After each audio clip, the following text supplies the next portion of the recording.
Welcome to the story of Lachlyn Fares. Everything you're about to hear is completely biased to her perception of the reality that surrounds her. Now, we will get to her upbringing, but for that, you'll have to listen. No, let's start the story from a few years ago. Lachlyn's moral compass was always fogged over in grayness. So it really was no surprise that she fell in love with the saloon owner whom she worked for, Vincenzo Bonetti, whom just so happened to also run a crime family on top of it. Though their relationship was different, Lachlyn appreciated the lengths this man would go for the people around him. His obsession with ensuring their glory kicked up her own version of it, twisted by wanting to see him on a pedestal.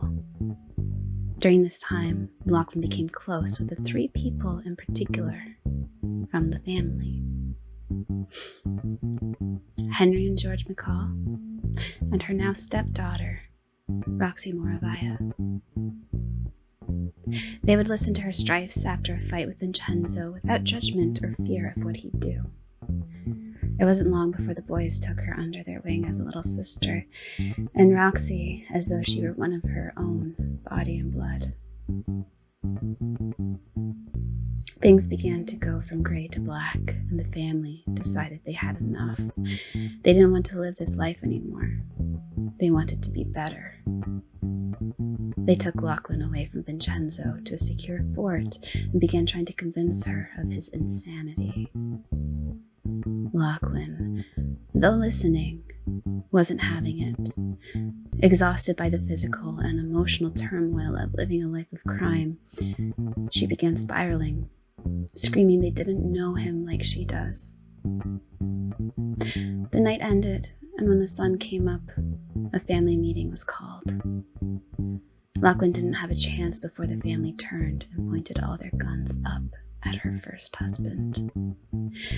She begged, took on whatever blame she could, yet they wouldn't hear it. Giving her a moment with the love of her life, in the midst of begging him not to go and leave her, not to let them kill him, Vincenzo asked her to slip him her snub-nosed revolver. She did as he asked, and just at the right moment, he used the gun to make their escape. Vincenzo disappeared not long after that. Lachlyn, now alone and afraid, didn't know what to do. She had no one she could trust for fear of life or death, except two. The men who took her in as one of their own reached out by telegram. She was wary of meeting them, though with a new friend to ensure she wasn't killed, she agreed.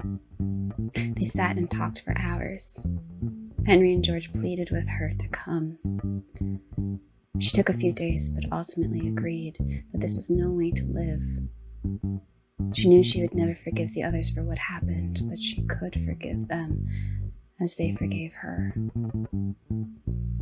She spent the next half a year living a simpler life, trying to help her daughter navigate Vincenzo's disappearance and helping Henry run a bar that he had opened. During this time, a new man showed up, one that piqued her interest: Reuben Kennedy. He and his three brothers, Alex, Wayne, and Arthur, had shown up out of the blue one day and began organizing races. They started a new group, a family, something Lachlyn had longed to be a part of again, despite the torture that it ensures. It wasn't long before Lachlyn was a part of their group called the Blinders. She soon learned of and took part in their fondness of removing the eye of an enemy. Though she was bittered and closed off from losing Vincenzo, Lachlyn fell hard and fast for Reuben. They married, and things were bright and finally happy for Lachlyn. But that's only ever for a short while. During one of their ride-outs, they were given a job by a friend to seek revenge. Lachlyn wouldn't normally join the actual kidnapping, but short another hand, she gladly accepted. So Henry, Lachlyn, Reuben, and Arthur all made their way to the last known location. Nothing went as expected. Shots flurrying out, nowhere to hide.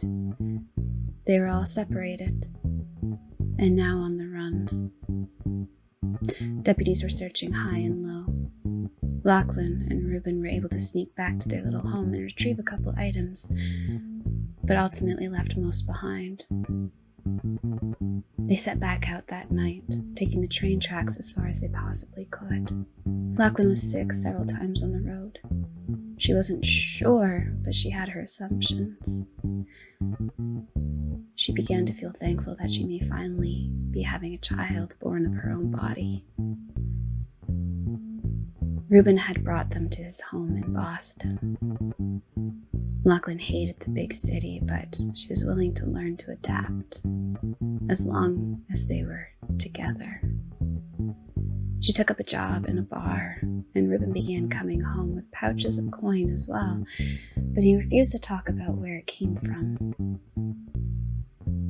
Lachlyn allowed him to have his space. The stress of everything they had just lived through was getting to him. So she thought. Lachlyn, in her friendly way, ended up becoming friends with the person who lived across the hall. His name was Melchior. She clocked that he constantly had a few people coming in and out, carrying boxes and guns. She was fascinated and eager to get back into something exciting.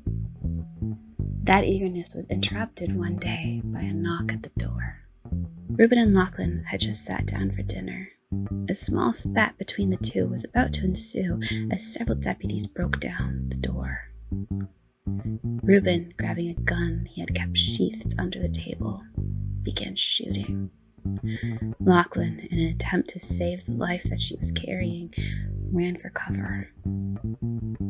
As she was moving, a stray shot hit her arm. Melchior, hearing the commotion, came over to help. In the flurrying of the chaos, he was able to fight and sneak Lachlyn out of the apartment and back into his own. In the stress and pain of it all, Lachlyn lost the child that she carried. When things finally did die down and Melchior's men pushed the deputies back, she was able to go over and seek her husband out. She was left past the point of broken when coming upon his body laying in the blood that surrounded it. Melchior and his men forced her to move. She knew she couldn't stay when they would be coming back for her and her husband's corpse. Placing both in the back of a covered carriage, they left Boston that night. When they felt they were far enough away, Melchior stopped the carriage by a tall willow tree.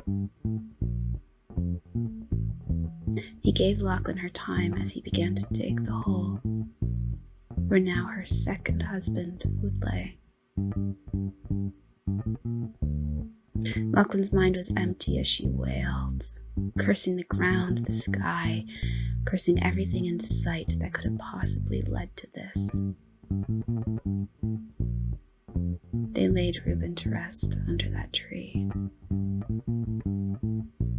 Removing his pocket watch, she gave him hers, vowing that she would return to rest beside him, either by body or by spirit. They can watch the ticking go by, and she will return. This is where we pick up. Melchior has placed Lachlyn on a ship to Cuba, where her brother-in-law, Wayne Kennedy, resides. Wayne knows nothing of the events that transpired or that Lachlyn is even coming, but she knew if there was anyone she would be safe with at this time, it would be the brother that the deputies would least expect her to run to.